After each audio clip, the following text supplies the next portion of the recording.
पहली बात तो जो इस हादसे के बाद जो सरकार की तरफ से जो रिस्पांस आया है वो परिवार ने भी अस्वीकार किया है और हम भी अस्वीकार करते हैं।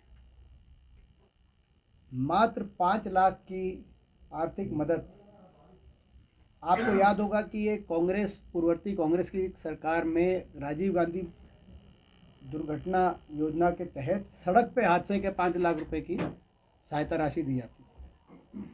ये कोई सड़क का हादसा नहीं है, ये तो सरकार की नेग्लिजेंस की वजह से दोनों जाने गई हैं। ये लापरवाही की वजह से, सरकार की आपराधिक श्रेणी में जो लापरवाही आती है, आज उस वजह से दोनों जाने गई हैं। तो ये तो कोई सवाल ही पैदा नहीं है कि जो इस तरह की कोई सरकार की तरफ से ऐसा राहत की इतनी राशि देने का जो प्रयास ही है, वही सरकार के नियत पे बहुत बड़ा प्रश्न उठाता है। तो उसको नकारता है, जो है परिवार ने भी नकारा और पूरा इलाका भी नकारता है और हम भी उसको नकारते हैं। और हमारी सरकार से 3 मांगे हैं।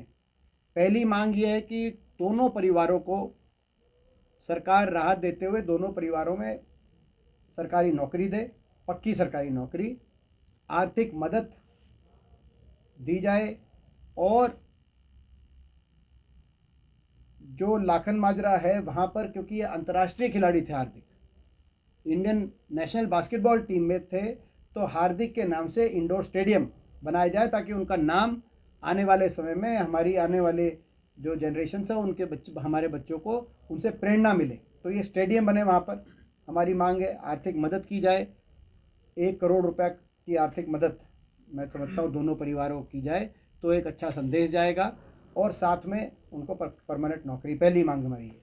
दूसरी मांग ये है कि जो अधिकारी इसके लिए जिम्मेदार हैं, जो कसूरवार हैं, चाहे वो खेल विभाग के हैं, चाहे वो एमपी कोटा लागू करने के लिए जिन अधिकारियों की जिम्मेदारी रहती है, चाहे वो मेडिकल के पीजीआई के अंदर, क्योंकि जो भादुगढ़ में जो जिनकी डेथ हुई है तो उन्होंने पीजीआई तक की बात उन्होंने रखी है कि मैं उनकी तरफ से जो अधिकारी इसमें जिनकी जिम्मेदारी थी और वो दोषी पाए जाएं, उनके खिलाफ कार्रवाई हो ताकि उनको न्याय मिले। दूसरी हमारी ये मांग है।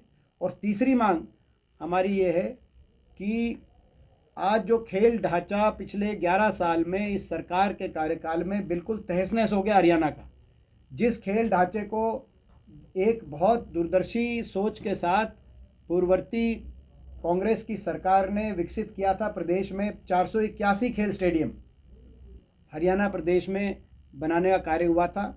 राजीव गांधी खेल स्टेडियम हो या जिला मुख्यालयों पर बहुत बड़े स्टेडियम्स बनाने की बात हो, वहाँ से लेकर गांव और ब्लॉक स्तर के जो स्टेडियम्स थे, 481 खेल स्टेडियम बने थे कांग्रेस की सरकार में। जिन 481 खेल स्टेडियम्स में से 120 खेल स्टेडियम रोहतक लोकसभा क्षेत्र में भी उस समय बने थे, जिसमें एक राष्ट्रीय स्तर का आप खेल स्टेडियम जो आप अपना रोहतक में जो आपने देखा है, ये 3 राज्य स्तरीय, और जिसमें एक भादुगढ़ का भी है जिसके अंदर ये और 116 ग्रामीण स्टेडियम, 120 स्टेडियम विकसित हुए थे।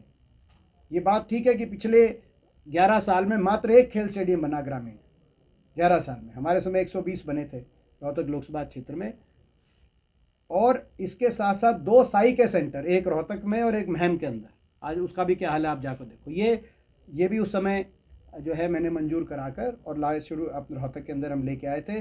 राष्ट्रीय बॉक्सिंग अकेडमी रोहतक में और बॉक्सिंग कुश्ती एथलेटिक्स ट्रेनिंग सेंटर महम में, लेकिन आज वो भी आप देख रहे हो ऑपरेशनल नहीं है, जबकि वो बना हुआ है, पूरा इंफ्रास्ट्रक्चर बना हुआ है।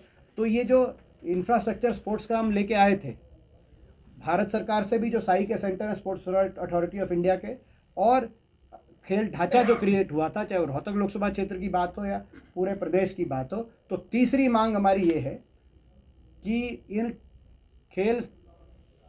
इस खेल ढांचे को बचाने के लिए सरकार अपनी गलती स्वीकार करे कि पिछले 11 साल में कोई बजट नहीं दिया गया और इन खेल स्टेडियम के लिए बजट जारी किया जाए ताकि ये खेल ढांचा बचे, ताकि हमारे बच्चों को, हमारी नेक्स्ट जनरेशन को खेलने की जो फैसिलिटीज़ जिनके लिए हमने डेवलप की थी वो जिस सोच के साथ, उस सोच के साथ, और उसी यही कारण है।